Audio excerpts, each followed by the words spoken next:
ਤੁਸੀਂ ਲੋਕਾਂ ਨੂੰ ਪਾਪ ਕਰਕੇ ਸਤਾ ਰਹੇ ਹੋ। ਔਰ ਇਸੇ ਤਰ੍ਹਾਂ ਪਰਮੇਸ਼ਵਰ ਦੀ ਵੱਡੀ ਸਜ਼ਾ ਸਾਡੇ ਉੱਤੇ ਨਿਯੁਕਤ ਹੈ। ਮੈਂ ਚਾਹੁੰਦਾ ਵੀ ਇੱਕ ਦੋ ਵਚਨ ਸਾਡਾ ਵੀਰ ਕੋਈ ਪੜ੍ਹੇ ਪੰਜਾਬੀ ਵਿੱਚ ਉੱਚੀ ਆਵਾਜ਼ ਦੇ ਨਾਲ। ਸਾਡੇ ਹਾਲਾਤ ਕਿਹੋ ਜਿਹੇ ਨੇ, ਅਸੀਂ ਹਾਲਾਤਾਂ ਬਾਰੇ ਪੜ੍ਹ ਰਹੇ ਨਾ। ਪਾਪ ਕਰਨ ਦੇ ਦੁਆਰਾ ਸਾਡਾ ਪਰਿਵਾਰ, ਸਾਡੀਆਂ ਜ਼ਿੰਦਗੀਆਂ ਔਰ ਸਾਡੇ ਸਮਾਜ ਦਾ ਕੀ ਹਾਲ ਹੈ। ਯਸ਼ਾਇਆ ਨਬੀ ਦੀ ਕਿਤਾਬ ਪਹਿਲਾ ਅਧਿਆਇ ਅਸੀਂ ਉਹਦਾ 4 ਵਚਨ ਤੋਂ ਪੜ੍ਹੀਏ। ਯਸ਼ਾਇਆ ਨਬੀ ਦੀ ਕਿਤਾਬ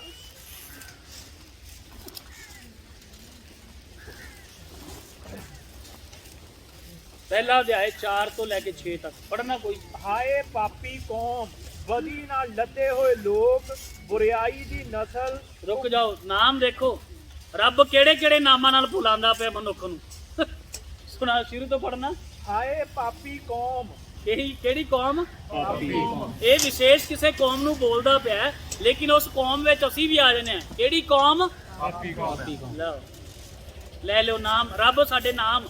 ਅਗਰ ਤੁਸੀਂ ਪੁੱਛੋਗੇ ਪਰਮੇਸ਼ਵਰ ਤੂੰ ਮੈਨੂੰ ਦੇਖ ਕੇ, ਰੱਬਾ ਤੂੰ ਮੈਨੂੰ ਵੇਖ ਕੇ, ਹੇ ਪਰਮਾਤਮਾ ਤੂੰ ਸਾਡੇ ਵੱਲ ਦੇਖ ਕੇ ਸਾਨੂੰ ਕਿਸ ਨਾਮ ਨਾਲ ਬੁਲਾਣਾ ਚਾਹਣਾ ਹੈ, ਉਹ ਕਹੇਗਾ ਹੇ ਪਾਪੀ ਕੌਮ। ਸਾਡੇ ਲਈ ਇਹ ਨਾਮ ਹੈ ਉਹਦੇ ਕੋਲ। ਕਿਹੜਾ ਨਾਮ ਹੈ? ਪਾਪੀ ਕੌਮ। ਉਹ ਨਹੀਂ ਕਹਿੰਦਾ ਤੂੰ ਸਿੱਖ ਹੈ, ਉਹ ਨਹੀਂ ਕਹਿੰਦਾ ਤੂੰ ਮੁਸਲਿਮ ਹੈ, ਉਹ ਨਹੀਂ ਕਹਿੰਦਾ ਤੂੰ ਈਸਾਈ ਹੈ, ਉਹ ਨਹੀਂ ਕਹਿੰਦਾ ਤੂੰ ਹਿੰਦੂ ਹੈ, ਉਹ ਨਹੀਂ ਕਹਿੰਦਾ ਤੂੰ ਬੌਧ ਹੈ, ਤੂੰ ਜੈਨੀ ਹੈ। ਉਹ ਕਹਿੰਦਾ ਹੇ ਪਾਪੀ ਕੌਮ।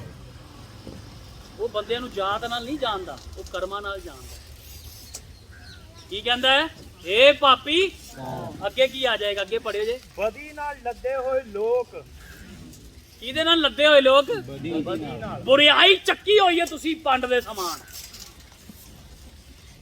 ਅੱਗੇ ਉਹਨਾਂ ਨੇ ਯਹੋਵਾ ਨੂੰ ਤਿਆਗ ਦਿੱਤਾ। ਪਰਮੇਸ਼ਵਰ ਨੂੰ ਤਿਆਗ ਦਿੱਤਾ। ਅਸੀਂ ਸਭ ਕਹਿੰਦੇ ਆ ਵੀ ਮੈਂ ਰੱਬ ਨੂੰ ਮੰਨਦਾ, ਲੇਕਿਨ ਅਸਲ ਵਿੱਚ ਮੈਂ ਕਈਆਂ ਨੂੰ ਪੁੱਛਿਆ, ਅੱਛਾ ਤੁਸੀਂ ਰੱਬ ਨੂੰ ਮੰਨਦੇ ਹੋ? ਹਾਂਜੀ ਮੰਨਦੇ ਆ।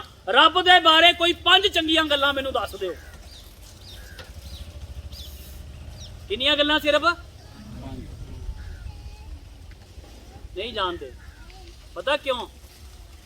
ਕਿਉਂਕਿ ਰੱਬ ਅਸੀਂ ਗੋਦ ਲਿੱਤੇ ਨੇ, ਜਾਣਿਆ ਨਹੀਂ ਰੱਬਾਂ ਨੂੰ। ਅਸੀਂ ਆਪਣੀ ਸਮਝ ਨਾਲ, ਆਪਣੇ ਗਿਆਨ ਨਾਲ, ਆਪਣੀ ਬੌਧਿਕ ਸ਼ਮਤਾ ਨਾਲ ਅਸੀਂ ਕਦੇ ਪਰਮੇਸ਼ਰ ਨੂੰ ਜਾਣਨ ਦੀ ਕੋਸ਼ਿਸ਼ ਨਹੀਂ ਕੀਤੀ। ਸਾਨੂੰ ਸਿਰਫ ਰੱਬ ਦੇ ਨਾਂ ਤੋਂ ਡਰਾਇਆ ਜਾਂਦਾ ਹੈ, ਲੇਕਿਨ ਰੱਬ ਦੇ ਬਾਰੇ ਸਮਝਣਾ ਸਾਨੂੰ ਅੱਜ ਤੱਕ ਕਿਸੇ ਨੇ ਨਹੀਂ ਸਿਖਾਇਆ। ਅਸੀਂ ਰੱਬ ਨੂੰ ਸਮਝਣਾ ਹੈ। ਸਿਰਫ ਇਨਸਾਨ ਇੱਕ ਐਸਾ ਵਿਅਕਤੀ ਹੈ ਜਿਹਦੇ ਕੋਲ ਤਰਕ ਕਰਨ ਦੀ ਤਾਕਤ ਹੈ। ਤਰਕ ਕਰਨ ਦਾ ਮਤਲਬ ਸਵਾਲ ਪੁੱਛਣ, ਕਾਰਨ ਜਾਣਨ ਦੀ ਤਾਕਤ ਹੈ। ਗਧੇ ਖੋਤੇ ਕੋਲ ਇਹ ਤਾਕਤ ਨਹੀਂ ਹੁੰਦੀ। ਇਸ ਲਈ ਭਰਾ ਨੇ ਪੜਿਆ, ਤੁਸੀਂ ਕੀ ਨਾ ਬਣੋ, ਜਾਨਵਰਾਂ ਦੇ ਸਮਾਨ ਨਾ ਹੋਵੋ। ਤੁਹਾਨੂੰ ਰੱਬ ਨੇ ਆਪਣੇ ਸਰੂਪ 'ਚ ਬਣਾਇਆ ਹੈ, ਆਪਣੀ ਸਮਝ ਪਾਈ ਹੈ, ਆਪਣੇ ਗੁਣ ਪਾਏ ਹੈ। ਸੋ ਉਸ ਪਰਮੇਸ਼ਵਰ ਨੂੰ ਤੁਸੀਂ ਜਾਣਨ ਦੀ ਕੋਸ਼ਿਸ਼ ਕਰੋ। ਲੇਕਿਨ ਅਸੀਂ ਕੀ ਕਹਿੰਦੇ ਆ? ਜਿੰਨੇ ਲਾਇਆ ਗੱਲੀ ਉਸੇ ਨਾਲ ਤੁਰ ਚੱਲੀ। ਅਸੀਂ ਤਾਂ ਜਿੱਥੇ ਕਿਸੇ ਨੇ ਕਹਿਤਾ ਰੱਬ ਹੈਗਾ, ਅਸੀਂ ਉੱਥੇ ਹੀ ਕੀ ਕਰਦੇ ਆ? ਸਾਰੀ ਥਾਂ ਰੱਬ ਨਹੀਂ ਹੈਗਾ ਔਰ ਸਾਰੇ ਰੱਬ ਨਹੀਂ ਹੈਗੇ। ਜੇ ਕਿਸੇ ਨੇ ਦਰਖਤ ਨੂੰ ਕਿਹਾ ਤਾਂ ਅਸੀਂ ਦਰਖਤ ਨੂੰ ਮੰਨ ਲਿਆ। ਜੇ ਕਿਸੇ ਨੇ ਨਦੀ ਨੂੰ ਕਿਹਾ ਤਾਂ ਅਸੀਂ ਨਦੀ ਨੂੰ ਮੰਨ ਲਿਆ। ਜੇ ਕਿਸੇ ਨੇ ਸੂਰਜ ਨੂੰ ਕਿਹਾ ਤਾਂ ਅਸੀਂ ਸੂਰਜ ਨੂੰ ਮੰਨ ਲਿਆ। ਮੈਂ ਤਾਂ ਇੱਥੋਂ ਤੱਕ ਵੇਖਿਆ ਸਾਡੀ ਅਕਲ ਦਾ ਹਨੇਰਾ ਕਿੱਡਾ ਤਕੜਾ ਹੈ। ਅਸੀਂ ਸ਼ਾਮ ਨੂੰ ਬਲਬ ਜਗਾਉਂਦੇ ਆ, ਉਹਦੇ ਸਾਹਮਣੇ ਵੀ ਕੀ ਕਰ ਦਿੰਦੇ ਆ? ਲਓ ਜੀ, ਤੁਸੀਂ ਵੀ ਇੱਕ ਨਮਸਕਾਰ ਲਓ। ਤੁਸੀਂ ਕਿਉਂ ਪਿੱਛੇ ਰਹਿੰਦੇ ਹੋ? ਹੈ ਜੀ। ਉਹ ਮੈਂ ਕਹਿੰਦਾ ਜੇ ਤੁਹਾਡਾ ਰੱਬ ਹੈ ਤਾਂ ਤੁਸੀਂ ਉਂਗਲਾਂ ਪਾ ਕੇ ਕਿਉਂ ਨਹੀਂ ਮਿਲਦੇ?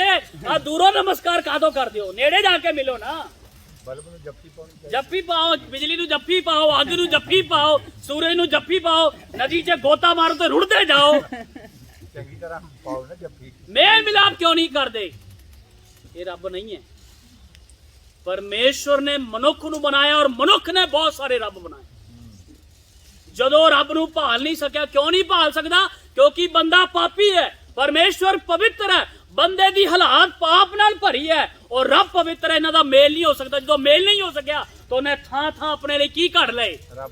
ਰੱਬ ਬਣਾ ਲਏ। ਔਰ ਐਸੇ ਬਹੁਤ ਸਾਰੇ ਰੱਬਾਂ ਵਿੱਚੋਂ ਅਸੀਂ ਆਪਣੀ ਸਮਝ ਦੇ ਅਨੁਸਾਰ। ਮੈਂ ਕਿਸੇ ਨੂੰ ਪੁੱਛਿਆ ਤੁਸੀਂ ਰੱਬ ਨੂੰ ਮੰਨਦੇ ਹੋ? ਹਾਂਜੀ ਮੰਨਦੇ ਆ। ਕਦੋਂ ਤੱਕ ਮੰਨੋਗੇ? ਜਦੋਂ ਤੱਕ ਜਿਉਂਦੇ ਰਹਾਂਗੇ। ਮੈਂ ਕਿਹਾ ਫਿਰ ਮਰਨ ਤੋਂ ਬਾਅਦ ਰੱਬ ਦੀ ਲੋੜ ਨਹੀਂ। ਸਾਡੇ ਦਿਮਾਗ ਦੇ ਵਿੱਚ ਕੀ ਕੀੜਾ ਹੈ ਵੀ ਜਦੋਂ ਤੱਕ ਮੈਂ ਜਿਉਂਦਾ ਮੈਨੂੰ ਉਦੋਂ ਤੱਕ ਹੀ ਕਿਹਦੀ ਲੋੜ ਹੈ? ਰੱਬ ਦੀ। ਇਹਦਾ ਮਤਲਬ ਕੀ ਹੈ? ਇਹਦਾ ਮਤਲਬ ਕੀ ਹੋਇਆ? ਵੀ ਮਰਨ ਤੋਂ ਬਾਅਦ ਰੱਬ ਹੈ ਨਹੀਂ, ਰੱਬ ਦੀ ਸਾਨੂੰ ਲੋੜ ਨਹੀਂ। प्यारियो ये फिल्म का आधा भाग है इत्थे, पिक्चर अभी बाकी है मेरे दोस्त।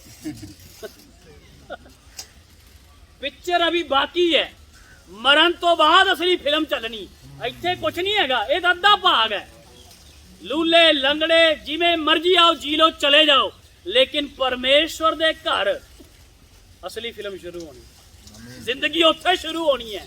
सो प्यारियो मैं इसलिए आख्या कि तुसी अपने आप नू जानदे हो, क्योंकि जदों तक तुसी अपने आप नू ना जान सके तुसी परमेश्वर नू नहीं जान सकते। तुहानू कदे समझ नहीं आएगा कि इंसान दी सब तो वड्डी लोड़ कौन है और की है वो। सो असीं सब पाप नाल भरे होए। सो इहदे लई एक वचन होर सानू दसदा है, यशाया दी किताब ओदा 59 दा 2 पढ़ना, उच्ची आवाज नाल पढ़ना कोई मेरा वीर। असीं सब पापीआं, सारी कौम पाप नाल लद्दी होई है। पाप ने सानू रब तो साडे तो वख कर दिता है। हुण पढ़ो अगे की लिखिआ है 59 दा 2। ਸਗੋਂ ਤੁਹਾਡੀਆਂ ਬਦੀਆਂ ਨੇ ਤੁਹਾਡੇ ਵਿੱਚ ਅਤੇ ਤੁਹਾਡੇ ਪਰਮੇਸ਼ਰ ਵਿੱਚ ਜੁਦਾਈ ਪਾ ਦਿੱਤੀ ਹੈ। ਲਓ ਜੀ, ਇੱਕ ਨਵੀਂ ਗੱਲ ਸੁਣ ਲਓ। ਹੋ ਸਕਦਾ ਹੈ ਤੁਸੀਂ ਰੱਬ ਨੂੰ ਬੜਾ ਨੇੜੇ ਰੱਖਿਆ ਹੋਏਗਾ, ਲੇਕਿਨ ਬਾਈਬਲ ਕੀ ਕਹਿੰਦੀ, ਪਰਮੇਸ਼ਵਰ ਦਾ ਵਚਨ ਕੀ ਕਹਿ ਰਿਹਾ ਹੈ? ਵੀਰੇ ਦੁਬਾਰਾ ਪੜ੍ਹੀ ਇੱਕ ਵਾਰੀ, ਧਿਆਨ ਨਾਲ ਸੁਣਨਾ ਜੀ। ਸਗੋਂ ਤੁਹਾਡੀਆਂ ਬਦੀਆਂ ਨੇ ਤੁਹਾਡੇ ਵਿੱਚ ਅਤੇ ਤੁਹਾਡੇ ਪਰਮੇਸ਼ਰ ਵਿੱਚ ਜੁਦਾਈ ਪਾ ਦਿੱਤੀ ਹੈ।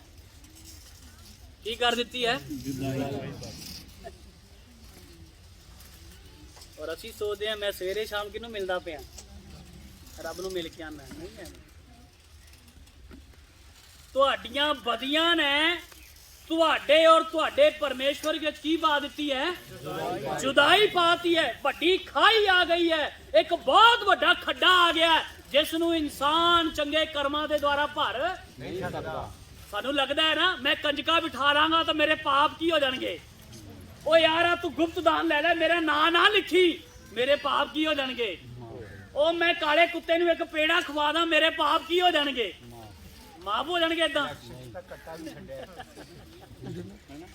इदां पाप नहीं माफ हुंदे, पाप इन्नी छेती नहीं माफ होंदे, इन्नी आसानी नाल। मैं तुहानू पूछना चाहना, तुसी मैनू ना समझदारी नाल सोच के जवाब दिओ जे। मैं एक बाल्टी चंगे पानी दी भर लई, मेरा मुंडा बाहरों खेड के आया, ओदी बॉल ओदी गेंद जिहड़ी है खिद्दो ओ नाली विच डिग गई, और जदों चक के लिया रहा सी उस गंदे पानी दे नाल लिबड़ी होई जिहड़ी गेंद सी, ओदी एक बूंद ओ बाल्टी जिहड़ी सुच्चे पानी दी भरी सी ओदे ते डिग गई। मैनू दसो ओ बाल्टी सुच्ची रह गई फिर? है जी नहीं रह गई सुच्ची नहीं। तुसी कहोगे नहीं जिथे बूंद डिगी पानी कढ़ता जी असी उन्होंने गिलास में असी की किता कढ़ दोगे नहीं। सारा पानी की हो गया? गंदा हो गया ना।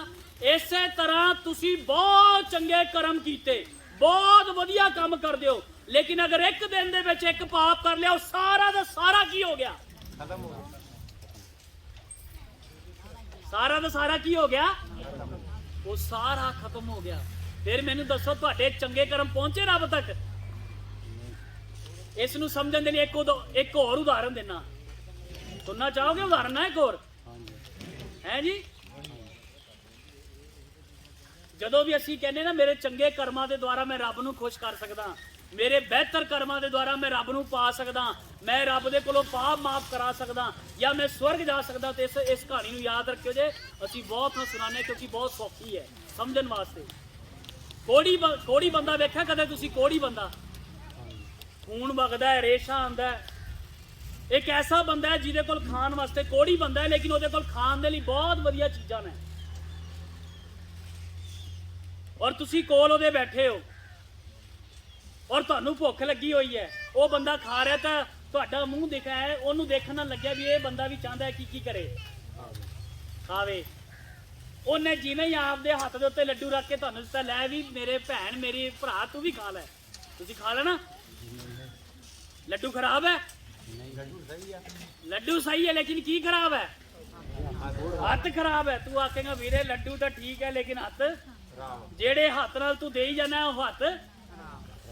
इसे तरह साडे चंगे काम वो लड्डू है ते साडा जिहड़ा हथ है वो कोड़ी है। पाप जिहड़ा पाप दा कोड़ लग्या। जदों भी तुसीं ऐ चक के रब वाल कहंदे हो ਮੈਂ ਫਲਾਣੇ ਦੀ ਮਦਦ ਕੀਤੀ, ਮੈਂ ਫਲਾਣੇ ਦੇ ਵਿਆਹ ਵਿੱਚ ਮਦਦ ਕੀਤੀ, ਮੈਂ ਉੱਥੇ ਡੰਗਰ ਰਖਵਾਏ, ਮੈਂ ਚੰਗੇ ਕੰਮ ਕੀਤੇ। ਰੱਬ ਕਹਿੰਦਾ ਪੁੱਤਰ ਤੇਰੇ ਕੰਮ ਤਾਂ ਚੰਗੇ ਐ, ਲੇਕਿਨ ਜਿਹੜੇ ਹੱਥ ਨਾਲ ਕੀਤੇ ਉਹ ਠੀਕ ਨਹੀਂ। ਸੋ ਬੰਦੇ ਦੀ ਹਾਲਾਤ ਅਸਲੀ ਇਹ ਹੈ, ਅਧਰੰਗੀ ਦੀ ਅਸਲੀ ਹਾਲਾਤ ਇਹ ਸੀ ਕਿ ਉਹ ਪਾਪ ਨਾਲ ਭਰਿਆ ਪਿਆ ਸੀ, ਉਹ ਪਾਪ ਦੇ ਵਿੱਚ ਜੂਝ ਰਿਹਾ ਸੀਗਾ, ਉਹ ਪਾਪ ਨੇ ਉਸ ਨੂੰ ਡੰਗ ਲਿਆ ਸੀ। ਇਸੇ ਤਰ੍ਹਾਂ ਤੁਸੀਂ ਔਰ ਮੈਂ ਵੀ ਪਾਪ ਦੇ ਡੰਗੇ ਆ, ਔਰ ਅਸੀਂ ਰੱਬ ਤੋਂ ਕੋਹਾਂ ਦੂਰ ਆ। ਅਸੀਂ ਰੱਬ ਦੇ ਨਾਲ ਨਹੀਂ ਆ, ਅਸੀਂ ਰੱਬ ਤੋਂ ਦੂਰ ਆ। ਇਸ ਲਈ ਸਾਡੀ ਜ਼ਿੰਦਗੀਆਂ ਵਿੱਚ ਪਾਪ ਰਾਜ ਕਰਦਾ ਹੈ। ਸਾਡੇ ਕੋਲ ਚੰਗੇ ਗੱਦੇ ਨੇ ਲੇਕਿਨ ਨੀਂਦ ਨਹੀਂ ਆਉਂਦੀ। ਸਾਡੇ ਬੱਚੇ ਸਰਕਾਰੀ ਨੌਕਰੀਆਂ ਲੱਗ ਗਏ ਲੇਕਿਨ ਫਿਰ ਵੀ ਕੁਝ ਕਮੀ ਲੱਗਦੀ ਹੈ। ਚੰਗੀ ਬਹੂ ਘਰੇ ਆ ਗਈ ਲੇਕਿਨ ਫਿਰ ਵੀ ਮਨ ਖੁਸ਼ ਨਹੀਂ ਹੋਇਆ। ਮੇਰਾ ਬੇਟਾ ਵਿਦੇਸ਼ ਚਲਾ ਗਿਆ ਲੇਕਿਨ ਹਲੇ ਵੀ ਲੱਗਦਾ ਕਿ ਨਹੀਂ ਯਾਰ ਜੋ ਚਾਹੀਦਾ ਸੀ ਨਾ ਉਹ ਹਲੇ ਤੱਕ ਹੋਇਆ ਨਹੀਂ। ਪਤਾ ਹੈ ਪਰਮੇਸ਼ਵਰ ਦਾ ਇੱਕ ਦਾਸ, ਉਹਦਾ ਨਾਮ ਹੈ ਪਾਸਕਲ, ਉਹਨੇ ਐਵੇਂ ਆਖਿਆ ਰੱਬ ਨੇ ਬੰਦੇ ਦੇ ਦਿਲ ਦੇ ਵਿੱਚ ਇੱਕ ਐਸੀ ਜਗ੍ਹਾ ਬਣਾਈ ਹੈ ਜਿੱਥੇ ਜਦੋਂ ਤੱਕ ਉਹ ਆਪ ਵਿਰਾਜਮਾਨ ਨਾ ਹੋਵੇ ਦੁਨੀਆ ਦੀ ਕਿਸੇ ਚੀਜ਼ ਨਾਲ ਬੰਦੇ ਦੀ ਉਹ ਖਾਲੇ ਦਿਲ ਦੀ ਜਗ੍ਹਾ ਭਰੀ। ਔਰ ਇਨਸਾਨ ਕੋਸ਼ਿਸ਼ ਕਰ ਰਿਹਾ ਵੀ ਰੱਬ ਦੀ ਜਗ੍ਹਾ ਦੇ ਉੱਤੇ ਮੈਂ ਧਨ ਰੱਖ ਲਵਾਂ, ਮੈਂ ਬੰਗਲਾ ਰੱਖ ਲਵਾਂ, ਮੈਂ ਨੌਕਰੀ ਰੱਖ ਲਵਾਂ, ਰਿਸ਼ਤੇਦਾਰੀਆਂ ਰੱਖ ਲਵਾਂ, ਜੇ ਮੈਂ ਕੀ ਸਮਾਜ ਰੱਖ ਲਵਾਂ, ਜਾਤ ਰੱਖ ਲਵਾਂ, ਲੇਕਿਨ ਬੰਦਾ ਹਲੇ ਵੀ ਸ਼ਾਂਤ ਸੰਤੁਸ਼ਟ ਨਹੀਂ ਹੈ। ਉਹਦਾ ਕਾਰਨ ਇੱਕੋ ਕਿਉਂਕਿ ਉਹ ਰੱਬ ਤੋਂ ਕੀ ਹੈ ਔਰ ਦੂਰ ਕਿਉਂ ਹੈ? ਦੂਰ ਕਿਉਂ ਹੈ ਮਾਤਾ ਜੀ? ਪਾਪ ਦੇ ਕਰਕੇ।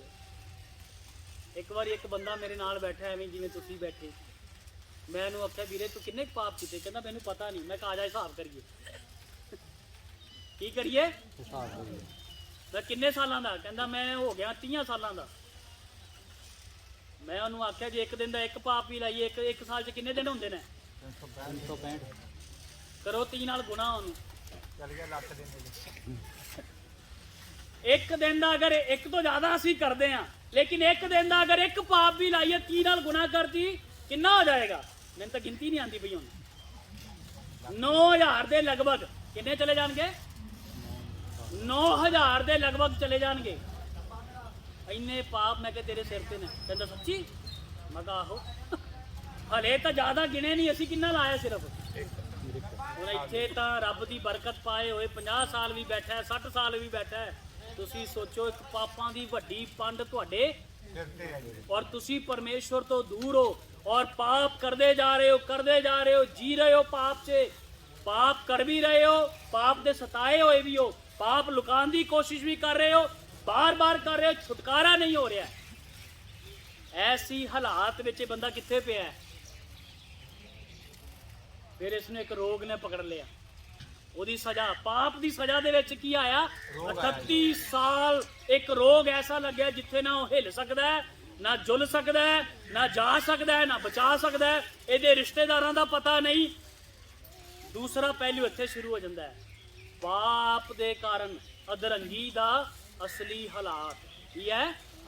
ਪਹਿਲਾ ਕੀ ਸੀ? ਵਿਵਹਾਰ। ਕਿਹੋ ਜਿਹਾ ਵਿਵਹਾਰ ਹੈ ਸਾਡਾ? ਪਾਪੀ ਵਿਵਹਾਰ ਹੈ ਔਰ ਬਹੁਤ ਗੰਦਾ ਸਾਡਾ ਵਿਵਹਾਰ ਹੈ ਪਰਮੇਸ਼ਵਰ ਦੀ ਨਜ਼ਰ ਦੇ ਵਿੱਚ। ਅਸੀਂ ਸਭ ਪਾਪ ਦੇ ਵਿੱਚ ਭਰੇ ਹੋਏ ਹਾਂ।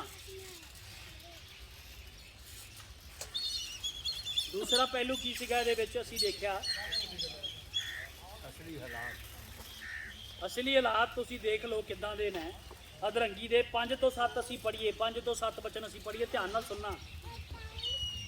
ਹਾਂ 5 ਅਧਿਆਇ ਯਹੋਨਾ 5 ਦੇ 5 ਤੋਂ 7। ਉੱਥੇ ਇੱਕ ਮਨੁੱਖ ਸੀ ਜੋ 38 ਵਰਿਆਂ ਤੋਂ ਆਪਣੇ ਰੋਗ ਦਾ ਮਾਰਿਆ ਹੋਇਆ ਸੀ। ਠੀਕ ਹੈ, ਉਹਦੀ ਅਸਲੀ ਹਾਲਾਤ ਵਿੱਚ ਪਹਿਲਾ ਆ ਗਿਆ ਬਿਮਾਰੀ। ਵह अस्वस्थ था, ਉਹ ਮਾਂਦਗੀ ਵਿੱਚ ਸੀ। ਉਹਦੀ ਅਸਲੀ ਹਾਲਾਤ ਕੀ ਹੈ? ਉਹ ਕਿਹਦੇ ਵਿੱਚ ਆ ਗਿਆ? ਤੁਹਾਡੀ ਜ਼ਿੰਦਗੀ ਦੇ ਵਿੱਚ ਕਈ ਰੋਗ ਇਸ ਕਰਕੇ ਨੇ ਕਿਉਂਕਿ ਉਹ ਪਾਪ ਦੀ ਸਜ਼ਾ ਦੇ ਰੂਪ ਵਿੱਚ ਰੱਬ ਨੇ ਤੁਹਾਡੇ ਉੱਤੇ ਕਈ ਰੋਗ ਐਸੇ ਨੇ। ਨਾ ਜਿਸਮਾਨੀ ਤੌਰ ਤੇ ਚੰਗੇ ਆ ਤੇ ਨਾ ਰੂਹਾਨੀ ਤੌਰ ਤੇ ਚੰਗੇ ਆ, ਬਿਮਾਰ ਆ ਅੰਦਰੋਂ ਵੀ ਔਰ ਬਾਹਰੋਂ ਵੀ। ਨਾ ਬਾਹਰ ਸ਼ਾਂਤੀ ਹੈ, ਨਾ ਸਰੀਰ ਨੂੰ, ਨਾ ਅੰਦਰ ਸਕੂਨ ਹੈ। ਅਸਲੀ ਹਾਲਾਤ ਇਹ ਬੰਦੇ ਦਾ। ਕਿ ਮੈਂ ਤੁਹਾਨੂੰ ਜੇ ਪੁੱਛਾਂ ਕੀ ਤੁਹਾਡੇ ਕੋਲ ਸੱਚੀ ਸ਼ਾਂਤੀ ਹੈਗੀ ਹੈ? ਅੱਜ ਸਕੂਨ ਨਾਲ ਮੌਤ ਆ ਜਾਏ ਤਾਂ ਤੁਹਾਨੂੰ ਲੱਗਦਾ ਤੁਸੀਂ ਕਿਤੇ ਨਾ ਕਿਤੇ ਰੱਬ ਦੇ ਚਰਨੀ ਲੱਗ ਜਾਓਗੇ? ਦੂਜਾ ਹਾਲਾਤ ਕੀ ਹੈ? ਦੂਸਰਾ ਹਾਲਾਤ ਜੇ ਪੜੀਏ 7 ਵਿੱਚ, ਉਸ ਰੋਗੀ ਨੇ ਉਸ ਨੂੰ ਉੱਤਰ ਦਿੱਤਾ, ਪ੍ਰਭੂ ਜੀ ਮੇਰਾ ਕੋਈ ਆਦਮੀ ਨਹੀਂ ਹੈ ਕਿ ਜਾਂ ਪਾਣੀ ਹਿਲਾਇਆ ਜਾਵੇ ਤਾਂ ਮੈਨੂੰ ਤਾਲ ਵਿੱਚ ਉਤਾਰੇ, ਪਰ ਜਦੋਂ ਮੈਂ ਆਪ ਜਾਂਦਾ ਹਾਂ ਤਾਂ ਕੋਈ ਹੋਰ ਮੈਥੋਂ ਅੱਗੇ ਉੱਤਰ ਪੈਂਦਾ ਹੈ। ਕੱਲਾਪਨ ਕੀ ਹੈ? ਉਹਦੀ ਹਾਲਾਤ ਕੱਲਾਪਨ।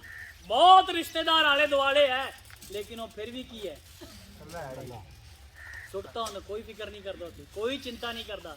ਅਸਲ ਵਿੱਚ ਉਹ ਕਹਿ ਰਿਹਾ ਹੈ, ਜਿਹੜੀ ਮਾਂ ਨੇ ਮੈਨੂੰ ਜੰਮਿਆ ਉਹਨੇ ਮੈਨੂੰ ਛੱਡ ਦਿੱਤਾ, ਜਿਹੜੀ ਜਨਾਨੀ ਮੇਰੀ ਸੀ ਉਹਨੇ ਮੈਨੂੰ ਛੱਡਤਾ, ਜਿਹੜੇ ਬੱਚੇ ਮੇਰੇ ਪੈਦਾ ਹੋਏ ਉਹਨਾਂ ਨੇ ਛੱਡਤਾ, ਮੈਂ ਦੁਨੀਆ ਵਿੱਚ ਕੱਲਾ ਆਇਆ ਔਰ ਫਿਰ ਕੱਲਾ ਇੱਥੋਂ।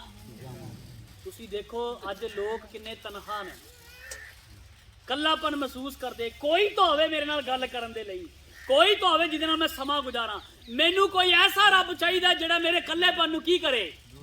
ਸਾਡੇ ਕੋਲ ਕੋਈ ਐਸਾ ਨਹੀਂ, ਇੰਨੇ ਸਾਰੇ ਰੱਬ ਸਾਡੇ ਕੋਲ ਹੈ, ਲੇਕਿਨ ਫਿਰ ਵੀ ਸਾਨੂੰ ਕੱਲਾ। ਜਦੋਂ ਮੁਸ਼ਕਿਲ ਆਂਦੀ ਸਾਨੂੰ ਐ ਲੱਗਦਾ ਵੀ ਹਾਏ ਮੈਂ ਕੱਲਾ ਰਹਿ ਗਿਆ। ਜਦੋਂ ਕੋਈ ਮੁਸੀਬਤ ਪੈਂਦੀ ਹੈ ਜ਼ਿੰਦਗੀ ਵਿੱਚ, ਬਿਮਾਰੀ ਆਂਦੀ ਹੈ, ਹਾਏ ਮੇਰੇ ਕੋਲ ਕੋਈ ਤਾਂ ਹੋਵੇ। ਇਕੱਲਾ ਹੋ ਗਿਆ ਬੰਦਾ। ਉਸ ਤੋਂ ਬਾਅਦ ਇੱਕ ਹੋਰ ਗੁਣ ਉਹਦੇ ਵਿੱਚ ਦੇਖੀ, ਉਹਦੇ ਹਾਲਾਤ ਦੇ ਬਾਰੇ ਇੱਕ ਹੋਰ ਜਾਣਕਾਰੀ 7 ਵਚਨ ਵਿੱਚ ਪੜਿਆ। 7 ਵਚਨ ਅਸੀਂ ਪੜਿਆ ਨਾ, ਉਹਦੇ 'ਚ ਲਿਖਿਆ ਮੇਰੇ ਕੋਲ ਕੋਈ ਨਹੀਂ ਜੋ ਪਾਣੀ ਹਿੱਲੇ ਤੇ ਚੱਕ ਕੇ ਮੈਨੂੰ ਕੀ ਕਰੇ। ਹੈਲਪ ਕਰਨ ਵਾਲਾ ਕੋਈ ਆਸ਼ਾਹੀਨ ਹੈ, ਕੋਈ ਆਸ਼ਾ ਨਹੀਂ ਉਹਨੂੰ।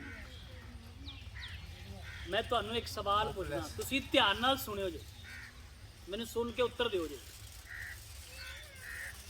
ਵਾਕਿਆ ਤੁਹਾਨੂੰ ਲੱਗਦਾ ਹੈ ਕਿ ਤੁਹਾਡੀ ਜ਼ਿੰਦਗੀ ਜਦੋਂ ਖਤਮ ਹੋਏਗੀ ਤੁਸੀਂ ਕਿਤੇ ਨਾ ਕਿਤੇ ਚੰਗੀ ਜਗ੍ਹਾ ਤੇ ਚਲੇ ਜਾਓਗੇ? ਇਸ ਗੱਲ ਦੀ ਆਸ ਹੈ ਤੁਹਾਨੂੰ ਕਿ ਤੁਸੀਂ ਰੱਬ ਦੇ ਚਰਨੀ ਚਲੇ ਜਾਓਗੇ, ਰੱਬ ਦੇ ਚਰਨੀ ਲੱਗ ਜਾਓਗੇ? ਕੋਈ ਆਸ਼ਾ ਹੈ ਜਿਹੜੀ ਤੁਹਾਨੂੰ ਜ਼ਿੰਦਾ ਰੱਖ ਰਹੀ ਹੈ? ਕੀ ਤੁਹਾਡੇ ਕੋਲ ਕੋਈ ਉਮੀਦ ਹੈ? ਇੱਕ ਵਾਰੀ ਇੱਕ ਮੇਰੇ ਦੋਸਤ ਨੇ ਮੈਨੂੰ ਐਵੇਂ ਦੱਸਿਆ ਸੀ, ਇਨਸਾਨ ਕੋਲੇ ਅਗਰ ਮੌਤ ਤੋਂ ਬਾਅਦ ਕੋਈ ਆਸ਼ਾ ਨਹੀਂ ਹੈ ਤਾਂ ਉਹਦੀ ਜ਼ਿੰਦਗੀ ਨਾਸ਼ ਹੈ। ਕੀ ਹੈ?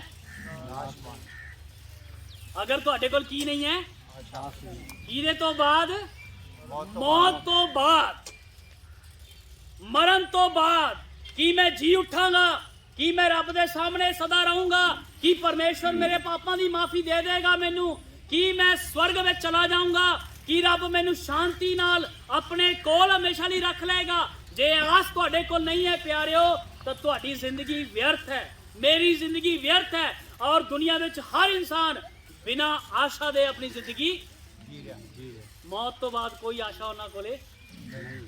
ਇਹ ਬੰਦਾ ਕਹਿੰਦਾ ਮੇਰੇ ਠੀਕ ਹੋਣ ਦੀ ਹੁਣ ਕੋਈ ਆਸ਼ਾ ਨਹੀਂ। ਇੱਕ ਵਾਰ ਇੱਕ ਅਤਿਆਚਾਰੀ ਰਾਜਾ ਸੀ, ਅਤਿਆਚਾਰੀ ਸਮਝਦੇ ਹੋ ਨਾ, ਤਾਨਾਸ਼ਾਹ, ਜ਼ੁਲਮ ਕਰਨ ਵਾਲਾ, ਬਹੁਤ ਦੁਸ਼ਟ ਰਾਜਾ ਸੀ। ਉਹਨੇ ਆਪਣੀ ਕੌਮ ਦੇ ਵਿੱਚੋਂ ਇੱਕ ਵਾਰੀ ਇੱਕ ਲੁਹਾਰ ਨੂੰ ਬੁਲਾਇਆ। ਕਿਹਨੂੰ ਬੁਲਾਇਆ? ਉਹਨੇ ਅਤਿਆਚਾਰੀ ਹੈ ਇਸ ਕਰਕੇ ਉਸ ਲੁਹਾਰ ਨੂੰ ਇਹਦੀ ਮੰਨਣੀ ਪੈਣੀ ਸੀ। ਉਹ ਦੁਸ਼ਟ ਰਾਜਾ ਨੇ ਆਖਿਆ, ਕਹਿੰਦਾ ਤੂੰ ਇੱਕ ਚੈਨ ਬਣਾ, ਜੰਜੀਰ ਬਣਾ ਔਰ ਲੈ ਕੇ ਮੇਰੇ ਕੋਲ ਆ। ਇਹ ਬੰਦਾ ਗਿਆ, ਜਾ ਕੇ ਚੈਨ ਬਣਾ ਕੇ ਲਿਆਇਆ। ਇਸ ਨੇ ਉਹਨੂੰ ਆਖਿਆ, ਇਹ ਬੰਦਾ ਆਖਦਾ ਹੈ, ਕਹਿੰਦਾ ਵੀ ਰਾਜਾ ਜੀ ਆ ਤੁਹਾਡੀ ਜਿਹੜੀ ਚੈਨ ਤੁਸੀਂ ਆਖੀ ਸੀ ਬਣ ਗਈ ਹੈ। ਉਹਨੇ ਆਖਿਆ, ਕਹਿੰਦਾ ਇਹਦਾ ਜਿਹੜਾ ਸਾਈਜ਼ ਹੈ ਨਾ ਉਸ ਤੋਂ ਲੰਮਾ ਕਰਕੇ ਲਿਆ, ਡਬਲ ਕਰਕੇ ਲਿਆ। ਇਹ ਜਾਂਦਾ ਹੈ ਔਰ ਸਾਈਜ਼ ਡਬਲ ਕਰਕੇ ਲਿਆਂਦਾ। ਦੂਸਰੀ ਵਾਰ ਰਾਜਾ ਦੇਖਦਾ ਹੈ, ਦੂਸਰੀ ਵਾਰ ਦੇਖ ਕੇ ਕਹਿੰਦਾ ਨਹੀਂ ਹਲੇ ਵੀ ਨਹੀਂ, ਇਹ ਤੋਂ ਦੁਗਣੀ ਕਰਕੇ ਲਿਆ, ਜਿੰਨਾ ਸਾਈਜ਼ ਹੋਣਾ ਇਸ ਤੋਂ ਵੱਡਾ ਕਰਕੇ ਲਿਆ। ਉਹ ਲੈ ਕੇ ਆਂਦਾ ਹੈ। ਤੀਸਰੀ ਵਾਰ ਜਦੋਂ ਲੈ ਕੇ ਆਂਦਾ ਹੈ, ਇਹ ਸਾਈਜ਼ ਦੇਖਦਾ ਰਾਜਾ ਚੈਨ ਦਾ ਬਹੁਤ ਵੱਡਾ ਹੋ ਗਿਆ। ਉਹਨੇ ਆਪਦੇ ਗੁਲਾਮਾਂ ਨੂੰ ਹੁਕਮ ਦਿੰਦਾ, ਕਹਿੰਦਾ ਇਹ ਜਿਹੜੀ ਚੈਨ ਬਣਾ ਕੇ ਲਿਆਇਆ ਨਾ, ਇਸ ਨੂੰ ਇਹਦੇ ਨਾਲ ਹੀ ਬੰਨ੍ਹ ਦਿਓ ਔਰ ਇਸ ਨੂੰ ਬੰਨ੍ਹ ਕੇ ਕਾਲ ਕੋਠਰੀ ਵਿੱਚ। ਕੀ ਸਮਝ ਆਇਆ? ਜਿਹੜੇ ਪਾਪ ਦੀ ਚੈਨ ਨੂੰ ਤੁਸੀਂ ਦਿਨ ਪ ਦਿਨ ਵੱਡਾ ਕਰ ਰਹੇ ਹੋ ਕਰ ਕਰਕੇ ਨਾ, ਉਹ ਸ਼ੈਤਾਨ ਇੱਕ ਦਿਨ ਕੀ ਕਰੇਗਾ? ਉਹਦੇ ਨਾਲ ਤੁਹਾਨੂੰ ਹੀ ਬਣ ਕੇ ਕਿਹਦੇ ਸੁੱਟੇਗਾ? ਉਸ ਨਰਕ ਦੀ ਅੱਗ ਵਿੱਚ ਸੁੱਟੇਗਾ ਜਿੱਥੇ ਕੀੜਾ ਲੱਗਦਾ ਨਹੀਂ ਔਰ ਜਿੱਥੇ ਕੀੜਾ ਖਾਂਦਾ ਹੈ, ਜਿੱਥੇ ਦੀ ਅੱਗ ਕਦੇ ਬੁਝਦੀ ਨਹੀਂ। ਦੰਦਾਂ ਦਾ ਉੱਥੇ ਕਿਚਕਿਚਾਣਾ ਹੈ, ਉੱਥੇ ਰੋਣਾ ਹੈ, ਉੱਥੇ ਕਿਰਲਾਣਾ ਹੈ, ਅੱਗ ਵਿੱਚ ਤੜਪਣਾ ਹੈ, ਲੇਕਿਨ ਕੋਈ ਛੁਟਕਾਰਾ। ਕਿਉਂ ਐਵੇਂ ਹੋਏਗਾ? ਪਤਾ ਹੈ ਕਿਉਂ ਐਵੇਂ ਹੋਏਗਾ? ਇੱਕ ਵਚਨ ਅਸੀਂ ਪੜ੍ਹਦੇ ਹਾਂ, ਧਿਆਨ ਨਾਲ ਸੁਣਨਾ। ਇਬਰਾਨੀਆਂ ਦਾ ਖੱਤ ਉਹਦਾ 9 ਅਧਿਆਇ 27 ਵਚਨ। ਕਿਉਂ ਸਾਡੇ ਨਾਲ ਐਸਾ ਹੋਏਗਾ? ਕਿਉਂਕਿ ਅਸੀਂ ਪਾਪ ਕਰ ਰਹੇ ਹਾਂ, ਪਾਪ 'ਚ ਜੀ ਰਹੇ ਹਾਂ, ਪਾਪ 'ਚ ਮਰਾਂਗੇ, ਔਰ ਫਿਰ ਇੱਕ ਦਿਨ ਸਾਡਾ ਕੀ ਹੋਣਾ ਨਿਆ, ਉਹਦੇ ਵਿੱਚ ਪੜ੍ਹੀਏ ਸੀ। ਜਿਵੇਂ ਮਨੁੱਖਾਂ ਲਈ ਇੱਕ ਵਾਰ ਮਰਨਾ ਠਹਿਰਾਇਆ ਹੋਇਆ ਹੈ। ਰੁਕ ਜਾਓ, ਕਿੰਨੀ ਵਾਰ ਮਰਨਾ? ਇੱਕ ਵਾਰ। ਮਨੁੱਖ ਲਈ ਕਿੰਨੀ ਵਾਰ ਮਰਨਾ ਠਹਿਰਾਇਆ ਹੈ? ਇੱਕ ਵਾਰ। ਲੇਕਿਨ ਪਤਾ ਨਹੀਂ ਇਹ ਕਹਾਵਤ ਕਿੱਥੋਂ ਆਈ ਹੈ ਵੀ 84 ਲੱਖ ਅਸੀਂ ਕੀ ਕਰਨਾ ਹੈ? ਰੱਬ ਦੇ ਵਚਨ ਵਿੱਚ, ਕਲਾਮ ਵਿੱਚ, ਬਾਣੀ ਵਿੱਚ ਸਿਰਫ ਇਹੀ ਬੋਲਿਆ ਗਿਆ ਕਿ ਮਨੁੱਖ ਲਈ ਕਿੰਨੀ ਵਾਰ ਮਰਨਾ? ਇੱਕ ਵਾਰ। ਔਰ ਅਸੀਂ ਪਲਾਨ ਬਣਾ ਕੇ ਬੈਠੇ, ਅਸੀਂ ਬੀਮਾ ਕਰਾਇਆ 84 ਲੱਖ ਦਾ। ਇਹ ਥਿਉਰੀ ਪਤਾ ਨਹੀਂ ਕਿੱਥੋਂ ਆਈ ਹੈ, ਲੇਕਿਨ ਪ੍ਰਭੂ ਦਾ ਵਚਨ ਕਹਿੰਦਾ ਹੈ, ਪਰਮੇਸ਼ਵਰ ਕਹਿੰਦਾ ਹੈ, ਮਨੁੱਖ ਦਾ ਕਿੰਨੀ ਵਾਰ ਮਰਨਾ? ਇੱਕ ਵਾਰ। ਇੱਕ ਵਾਰ ਮਰੋਗੇ। ਕਿੰਨੀ ਵਾਰ ਮਰੋਗੇ ਜੀ? ਔਰ ਉਸ ਤੋਂ ਬਾਅਦ ਕੁਝ ਹੈ ਪੜਨਾ। ਅਤੇ ਉਹਦੇ ਪਿੱਛੋਂ ਨਿਆਂ ਹੁੰਦਾ ਹੈ। ਕੀ ਹੁੰਦਾ ਹੈ ਜੀ? ਨਿਆਂ। ਮੈਂ ਕਈ ਭੈਣ ਭਰਾਵਾਂ ਨੂੰ ਪੁੱਛਦਾ, ਅਸੀਂ ਜਦੋਂ ਮਰ ਜਾਵਾਂਗੇ, ਸਾਡਾ ਸਰੀਰ ਇੱਥੇ ਰਹਿ ਜਾਏਗਾ, ਨਿਆਂ ਕਿਸ ਚੀਜ਼ ਦਾ ਹੋਏਗਾ? ਰੱਬ ਨਿਆਂ ਕਿਹਦੇ ਤੋਂ ਲਏਗਾ? ਰੱਬ ਨਿਆਂ ਕਿਸ ਚੀਜ਼ ਤੋਂ ਲਏਗਾ? ਭੈਣੋ ਦੱਸੋ ਥੋੜਾ ਜਿਹਾ। ਕਿੱਥੋਂ? ਕਰਮਾਂ ਤੋਂ। ਲੇਕਿਨ ਕਰਮ ਤਾਂ ਉਹਦੇ ਕੋਲ ਚਲੇ ਗਏ, ਲੇਕਿਨ ਕਰਮ ਤਾਂ ਲਿਖੀ ਜਾਂਦਾ ਹੈ ਨਾ, ਲੇਕਿਨ ਨਿਆਂ ਕਿਸ ਦਾ ਕਰੂਗਾ? ਕਰਮਾਂ ਨੂੰ ਪੁੱਛੇਗਾ। ਅੱਛਾ ਤੂੰ ਦੱਸ ਮੈਨੂੰ, ਆਤਮਾ ਤੋਂ ਕਿਹਦੇ ਤੋਂ ਪੁੱਛੇਗਾ? ਆਤਮਾ ਤੋਂ। ਕਿਹਦੇ ਤੋਂ ਪੁੱਛੇਗਾ? ਆਤਮਾ ਤੋਂ। ਬੀੜੀ ਕਿੰਨੇ ਪੀਤੀ? ਬੀੜੀ ਕਿੰਨੇ ਪੀਤੀ? ਆਤਮਾ ਨੇ ਦੱਸਣਾ। ਬੀੜੀ ਪੀਤੀ ਕਿੰਨੇ?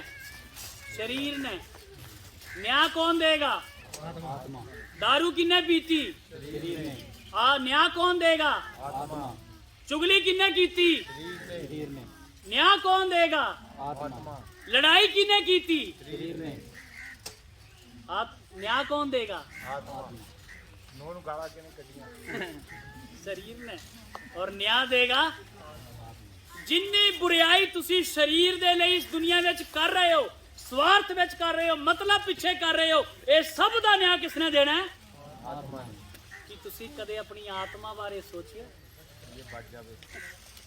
ਮੈਂ ਕਈ ਵਾਰ ਕਹਿਣਾ ਹੁੰਦਾ, ਇੱਕ ਉਦਾਹਰਨ ਸਾਨੂੰ ਸਮਝ ਆਉਂਦਾ ਹੈ, ਉਹ ਸੌਖਾ ਜਿਹਾ ਹੈ ਸਮਝਾਉਣ ਵਿੱਚ। ਕਈ ਲੋਕਾਂ ਨੂੰ ਆਤਮਾ ਸਮਝ ਨਹੀਂ ਆਉਂਦਾ ਨਾ, ਵੀ ਆਤਮਾ ਕਿੰਨਾ ਮੁੱਲਵਾਨ ਹੈ। ਇੱਥੇ ਸੋਨਾ ਸਭ ਤੋਂ ਜ਼ਿਆਦਾ ਕਿੰਨਾਂ ਨੂੰ ਪਿਆਰਾ ਹੁੰਦਾ ਹੈ ਜੀ? ਔਰ ਕਿਉਂ ਪਿਆਰਾ ਹੁੰਦਾ? ਪਿਆਰਾ ਸੁਨਿਆਰ ਤਾਂ ਵੇਚਦਾ ਹੈ, ਪਿਆਰਾ ਕਿਹਨੂੰ ਹੈ? ਭੈਣਾਂ ਕੁਝ ਹੱਸੀਆਂ ਨੇ ਸਾਨੂੰ ਜੀ, ਸਾਨੂੰ ਪਿਆਰਾ ਹੈ। ਮੈਂ ਆਪਦੇ ਘਰ ਵਾਲੇ ਨੂੰ ਬਹੁਤ ਸਮੇਂ ਤੋਂ ਕਹਿ ਰਹੀ ਹਾਂ, ਮੈਨੂੰ ਮੁੰਦਰੀ ਬਣਾ ਦੇ, ਨਹੀਂ ਬਣਾ ਕੇ ਦੇ, ਸਾਨੂੰ ਪਿਆਰਾ ਹੈ ਜੀ। ਮਤਲਬ ਸੋਨਾ ਮਹਿੰਗਾ ਹੈ, 50,000 ਨੂੰ 52,000 ਨੂੰ ਤੋਲਾ ਹੋ ਗਿਆ। ਮੰਨ ਲਓ ਸਾਡੀ ਇੱਕ ਕਿਸੇ ਭੈਣ ਨੇ ਆਪਣੇ ਪਤੀ ਨੂੰ ਫਰਮਾਇਸ਼ ਪਾਈ, ਜੀ ਮੈਨੂੰ ਇੱਕ ਤੋਲੇ ਦੀ ਮੁੰਦਰੀ ਬਣਾ ਦਿਓ, ਨਹੀਂ ਤਾਂ ਚੈਨ ਬਣਾ ਦਿਓ। ਚੈਨ ਬਣਾਤੀ, ਬਣਾ ਕੇ ਲੈ ਆਏ। ਸੁਨਿਆਰ ਨੇ ਕੀਤਾ, ਜੀ ਤੁਹਾਡੀ ਚੈਨ ਬਣ ਗਈ, ਆ ਕੇ ਕੀ ਕਰੋ? ਲੈ ਜਾਓ। ਉਸਨੇ ਗਏ, ਤੁਸੀਂ ਗਿਫਟ ਵਿੱਚ ਪਾ ਕੇ, ਡੱਬੀ 'ਚ ਪਾ ਕੇ ਤੁਹਾਨੂੰ ਦਿੱਤੀ, ਲਓ ਜੀ ਲੈ ਜਾਓ। ਤੁਸੀਂ ਕਿਹਾ, ਲੈ ਭਾਗਵਾਨੇ, ਮੇਰੇ ਪਿਆਰ ਦੇ ਤੋਹਫੇ ਦੇ ਰੂਪ ਤੇ ਤੂੰ ਇਹ ਕੀ ਰੱਖ ਲੈ? ਇਹ ਚੈਨ ਰੱਖ ਲੈ। ਖੁਸ਼ੀ ਨਾਲ ਤੁਹਾਨੂੰ ਕੱਢ ਕੇ, ਲਓ ਜੀ ਤੁਸੀਂ ਪਾ ਵੀ ਦਿਓ। ਪਾਤੀ। ਕਈ ਦਿਨ ਚੱਲੇ, ਇੱਕ ਵਿਆਹ ਆ ਗਿਆ, ਡੱਬੀ ਕਿੱਥੇ ਰੱਖ ਕੇ ਭੁੱਲ ਗਏ, ਡੱਬੀ ਨਹੀਂ ਮਿਲੀ ਜਿਹਦੇ 'ਚ ਲਿਆਏ ਸੀ। ਇੱਕ ਵਿਆਹ ਆ ਗਿਆ, ਤੇ ਹੁਣ ਜਿਹੜੀ ਭੈਣ ਨੇ ਨਵੀਂ ਚੈਨ ਬਣਾਈ ਹੈ, ਵਿਆਹ 'ਚ ਗਈ, ਸਾਰਿਆਂ ਨੂੰ ਪਾ ਕੇ ਦਿਖਾ, ਦੇਖੀ ਮੈਂ ਵੀ ਬਣਾਈ ਨਵੀਂ ਚੈਨ, ਕਿੱਦਾਂ ਦੀ ਲੱਗਦੀ ਹੈ। ਸਭ ਨੂੰ ਦਿਖਾ ਦਿਖੂ ਕੇ ਆ ਗਈ, ਵਿਆਹ ਪੂਰਾ ਹੋ ਗਿਆ। ਜਦੋਂ ਘਰ ਵਿੱਚ ਆਈ ਤਾਂ ਘਰ ਵਾਲੇ ਨੇ ਕਿਹਾ, ਲੈ ਜੇ ਤੇਰਾ ਚਾਅ ਪੂਰਾ ਹੋ ਗਿਆ ਹੋਵੇ, ਜੇ ਰਿਸ਼ਤੇਦਾਰਾਂ ਕੋਲ ਵਾਹ ਵਾਹੀ ਲੁੱਟ ਲਈ ਹੋਵੇ, ਤੇ ਲਿਆ ਭਾਗਵਾਨੇ, ਡੱਬੀ ਮਿਲ ਗਈ, ਆਪਾਂ ਕੀ ਰੱਖ ਦਈਏ? ਚੈਨ ਰੱਖ ਦਈਏ। ਇਹਨੇ ਬੈਗ 'ਚ ਭਾਲੀ, ਬਟੂਏ 'ਚ ਭਾਲੀ, ਲੇਕਿਨ ਚੈਨ। ਦੁੱਖ ਹੋਏਗਾ ਕਿ ਨਹੀਂ ਹੋਏਗਾ? ਚੈਨ ਗਵਾਜੇ ਦੁੱਖ ਹੋਏਗਾ ਕਿ ਨਹੀਂ ਹੋਏਗਾ? ਵੈਣ ਪੈ ਜਾਣਗੇ, ਹਨਾ, ਬਹੁਤ ਸਾਰੀਆਂ ਗੱਲਾਂ ਹੋਣਗੀਆਂ। ਲੇਕਿਨ ਜਦੋਂ ਡੱਬੀ ਗਵਾਚੀ ਸੀ, ਡੱਬੀ ਦਾ ਕੋਈ ਦੁੱਖ ਹੋਇਆ? ਕਿਉਂ? ਕਿਉਂਕਿ ਡੱਬੀ ਦੀ ਕੀਮਤ ਉਹਦੇ ਵਿੱਚ ਪੈਣ ਵਾਲੀ ਚੈਨ ਦੇ ਕਰਕੇ ਸੀਗੀ। ਜਦੋਂ ਚੈਨ ਨਿਕਲ ਗਈ ਤਾਂ ਡੱਬੀ ਦੀ ਕੋਈ ਕੀਮਤ ਨਹੀਂ। ਉਹ ਫ੍ਰੀ ਸੀਗੀ, ਬੇਕਾਰ ਸੀਗੀ, ਲੇਕਿਨ ਜਦੋਂ ਅੰਦਰ ਪਈ ਸੀ ਚੈਨ, ਉਹ ਕੀ ਹੈ? ਬਹੁਤ ਕੀਮਤ ਵਾਲੀ। ਤੁਹਾਡੀ ਆਤਮਾ ਉਸ ਚੈਨ ਦੇ ਵਾਂਗ ਹੈ। ਤੁਹਾਡਾ ਸਰੀਰ ਇਹ ਡੱਬੀ ਹੈ, ਤਾਂ ਤੁਸੀਂ ਸਾਰੀ ਉਮਰ ਕਿਹਦੇ ਲਈ ਜੀਂਦੇ ਹੋ? ਸਰੀਰ ਲਈ। ਇਹ ਡੱਬੀ ਦੇ ਲਈ। ਡੱਬੀ ਲਈ ਕੂਲਰ ਲਾਓ, ਡੱਬੀ ਲਈ ਲਿਆਓ ਗੱਡੀ, ਡੱਬੀ ਦੇ ਲਈ ਪੱਖੇ ਲਾਓ, ਡੱਬੀ ਦੇ ਲਈ ਸੋਨਾ ਪਾਓ, ਡੱਬੀ ਲਈ। ਲੇਕਿਨ ਇੱਕ ਦਿਨ ਇਹ ਡੱਬੀ ਕੀ ਕਰਨੀ ਹੈ? ਇਹ ਮਿੱਟੀ ਦੀ। ਪਰਮੇਸ਼ਰ ਦੇ ਵਚਨ 'ਚ ਲਿਖਿਆ, ਮਨੁੱਖ ਮਿੱਟੀ ਤੋਂ ਬਣਾਇਆ ਗਿਆ, ਮੁੜ ਮਿੱਟੀ ਵਿੱਚ ਚਲਿਆ ਜਾਏਗਾ। ਮਿੱਟੀ ਫਿਰ ਮਿੱਟੀ ਹੋ ਜਾਏਗਾ, ਔਰ ਪਰਮੇਸ਼ਰ ਦੇ ਕੋਲ ਨਿਆਂ ਦੇ ਲਈ ਕੌਣ ਚਲਾ ਜਾਏਗਾ? ਆਤਮਾ ਚਲਾ ਜਾਏਗਾ। ਫੇਰ ਦੱਸੋ, ਤੁਸੀਂ ਕਦੇ ਆਪਣੇ ਆਤਮਾ ਬਾਰੇ ਸੋਚਿਆ ਹੈ? ਕਦੇ ਤੁਸੀਂ ਖਿਆਲ ਕੀਤਾ ਕਿ ਮਰਨ ਤੋਂ ਬਾਅਦ ਤੁਹਾਡਾ ਆਤਮਾ ਕਿੱਥੇ ਜਾਏਗਾ? ਤੁਸੀਂ ਸੋਚਿਆ ਜਿਹੜੇ ਪਾਪ ਤੁਸੀਂ ਸਰੀਰ ਵਿੱਚ ਰਹਿ ਕੇ ਕੀਤੇ, ਉਹਦਾ ਨਿਆਂ ਕੌਣ ਦੇਗਾ? ਆਤਮਾ ਦੇਗਾ। ਔਰ ਇਹ ਬਹੁਤ ਮੁੱਲਵਾਨ ਹੈ। ਜਿਵੇਂ ਕਿ ਮੇਰੇ ਭਰਾ ਨੇ ਦੱਸਿਆ, ਪਰਮੇਸ਼ਰ ਨੇ ਆਪਣੇ ਵਚਨ 'ਚ ਆਖਿਆ, ਸਾਰਾ ਸੰਸਾਰ ਵੇਚ ਦਈਏ ਤੇ ਇੱਕ ਆਤਮਾ ਬਚਾਈ। ਇੱਕ ਵਾਰ ਇੱਕ ਔਰਤ ਨੂੰ ਕੈਂਸਰ ਹੋ ਗਿਆ, ਉਹਨੇ ਬੈਗ ਪੈਸਿਆਂ ਦਾ ਭਰਿਆ ਔਰ ਡਾਕਟਰ ਦੇ ਸਟੇਜ ਉੱਤੇ ਜਾ ਕੇ ਰੱਖ ਦਿੱਤਾ, ਔਰ ਕਹਿੰਦੀ ਡਾਕਟਰ ਸਾਹਿਬ ਆ ਚੱਕੋ ਮੇਰੀ ਰਿਪੋਰਟਾਂ, ਆ ਅੱਧਾ ਪੈਸਾ ਬੈਗ ਭਰ ਕੇ ਹੈ, ਮੈਂ ਬਚ ਗਈ ਤਾਂ ਅੱਧਾ ਤੁਹਾਨੂੰ। ਡਾਕਟਰ ਨੇ ਸਾਰੀਆਂ ਰਿਪੋਰਟਾਂ ਵੇਖੀਆਂ, ਸਿਰ ਮਾਰ ਕੇ ਕਹਿੰਦੀ ਭੈਣੇ ਮੈਂ ਤੈਨੂੰ ਬਚਾ ਨਹੀਂ ਸਕਦਾ, ਤੂੰ ਆਪਦਾ ਪੈਸਾ ਲੈ ਕੇ। ਕਹਿੰਦੀ ਡਾਕਟਰ ਸਾਹਿਬ ਮੈਂ ਤੁਹਾਨੂੰ ਇੱਕ ਬੈਗ ਹੋਰ ਲਿਆ ਕੇ ਦੇ ਦਿੰਨੀ ਆ। ਕਹਿੰਦਾ ਨਹੀਂ, ਤੈਨੂੰ ਬਚਾਇਆ।